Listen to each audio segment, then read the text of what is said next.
1942 in Louisville, Kentucky, Mr. and Mrs. Cassius Marcellus Clay christened their newborn son Cassius Clay, Jr.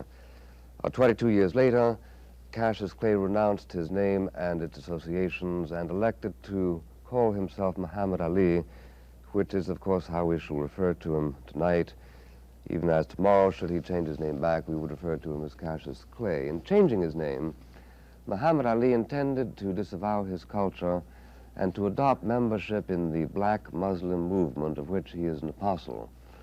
When, a little bit later, he was called by the Selective Service Board to serve in the armed forces, Muhammad Ali explained that he was proof against such laws as a minister of the Islamic faith, as taught by Elijah Muhammad.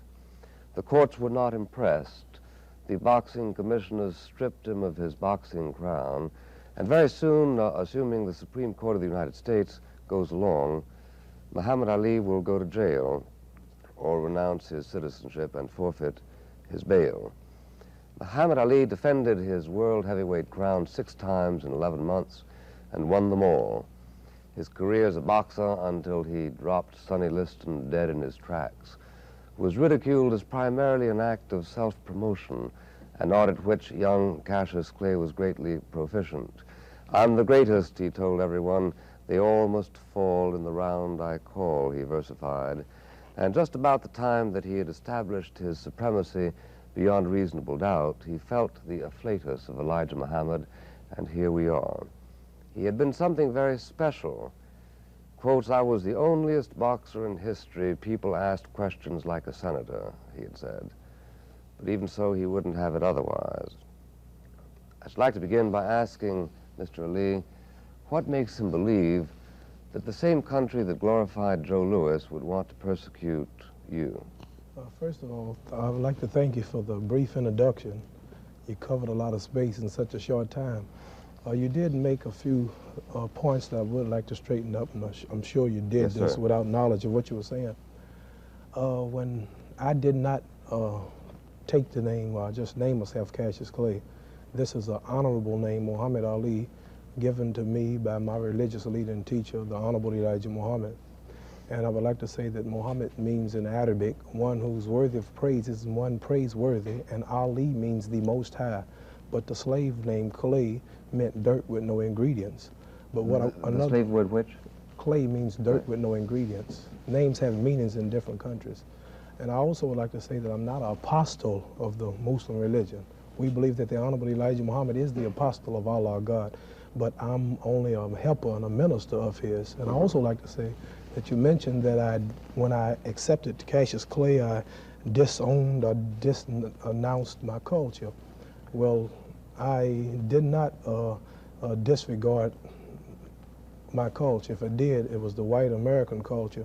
And I've accepted my true culture when I accepted Muhammad Ali, because this is a black name. Islam is the black man's religion.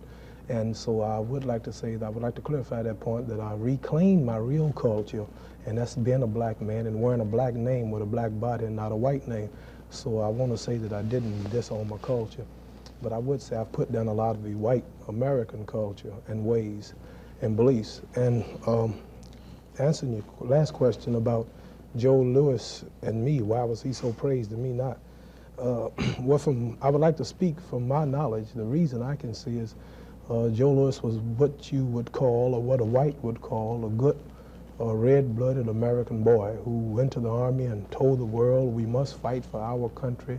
And he, in his times, we didn't have the protesting and the things that we're having today. But I would say that I receive respect by not only blacks around the world, and I'm a Muslim, but all throughout white America, more so than any boxer, including Joe Louis, and mainly with the college youth of today. So I'm just a lot different from, I would say, Joe Louis. Now, that fear, as related to your own experience, gets us back to the first point, which is you believe that you were reclassified because you became a follower of Elijah Muhammad, right? Otherwise, you don't. I don't say that's totally all of it, but that's got mainly a lot to do with it. Mm-hmm.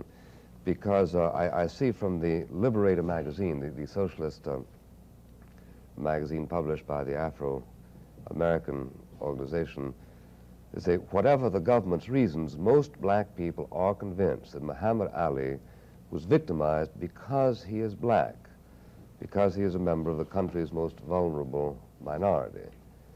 Now, this magazine, which is sympathetic to you, didn't say because you were a Muslim, a follower of light. They said because you were black. I would say that whoever wrote that actually believed that this is the reason. Yeah, but you don't believe it. No, not just because I'm black. Much money white people could make why on me. wouldn't the devils go after you just because much money as the devils could make on me? Commercials, advertisements, movies, heavyweight title fights. Man, whew, millions of dollars was made when I fought. Let me tell you something. Well, why didn't they stick with you then? Why didn't they stick with you? I got one more thing to tell you. Yeah. The government is so out to get me because of who I am, so that I can't donate to the works of Elijah Muhammad. Man, we take $1 and make $10,000 come from it. But you've written that Elijah Muhammad refused to take your money. Right. Let me say one thing to you. Let me say one thing. I owe him money, as a matter of fact, $100,000. Let me say one thing to you.